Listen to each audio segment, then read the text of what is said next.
কে হবেন বাংলাদেশ দলের নতুন অধিনায়ক? এই প্রশ্নের উত্তর মিলবে 19 তারিখের বোর্ড সভায়। সেদিনই ঘোষণা করা হবে নতুন অধিনায়কের নাম।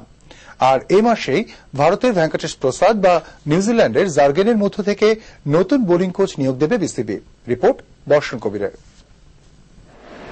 মুশফিকুর নাকি রিয়াদ হচ্ছেন নতুন অধিনায়ক, নাকি আশরাফুল বিসিবি কাপে ধারাবাহিকতার প্রতীক হয়ে ছিনিয়ে নেবেন নিজের পুরনো রাজত্ব? এমন সব সম্ভাবনার কথা ভেসে বেড়াচ্ছে বিসিবিতে। অনেকের ধারণা বাংলাদেশ দলের নেতৃত্বের ভারটা মুশফিক বা রিয়াদের ঘাড়ে যাওয়ার সম্ভাবনা প্রবল।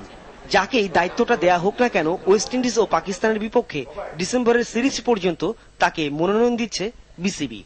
আগামী 19 তারিখের মধ্যে হয়তো একটা ঘোষণা আসতে পারে। ওখানে সেদিন আমাদের বোর্ড মিটিং আছে, সেখান থেকে হয়তো ক্যাপ্টেন ভাইস ক্যাপ্টেনের সিদ্ধান্তটা আসবে। আমাদের আরো যারা ন্যাশনাল টিমে কয়েকজন প্লেয়ার অলরেডি আছে, সিনিয়র প্লেয়ার, তারা কিন্তু ক্যাপ্টেন্সি করার মতো ক্ষমতা রাখে, আর তারা এই লাইন আপের মধ্যে কিন্তু আছে।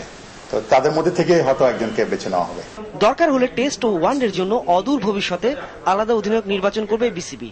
নতুন অধিনায়কই শুধু নয়, এ মাসে নতুন বোলিং কোচও নিয়োগ দেবে বোর্ড। আমরা সামনে দেখতে পারি যে টেস্টের জন্য একটা ক্যাপ্টেন হতে পারে, ওডিআইয়ের জন্য আরেকজন ক্যাপ্টেন হতে পারে। ওয়েস্ট ইন্ডিজ আর পাকিস্তানের পক্ষে না, তাদের বিরুদ্ধে হয়তো এই টেস্টটা করা যাবে না, এক্সপেরিমেন্টটা পরে আমরা করতে পারি। ভেঙ্কটেশ প্রসাদও আছে এখানে, আর একজন জার্গেনসন, একটা নিউজিল্যান্ডের কোচ ছিল, অস্ট্রেলিয়ান ফর্মার ক্রিকেটার।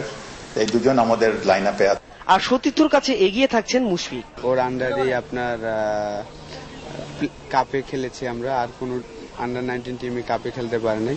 তো হ্যাঁ, ওর তো এক্সপিরিয়েন্স, অনেক দিন ধরে খেলছে বাংলাদেশ টিমে। সামনের 2 সপ্তাহে তাই বিসিবি থাকবে আলোচনার কেন্দ্রবিন্দুতে। বর্ষণ কবির, এনটিভি নিউজ, ঢাকা।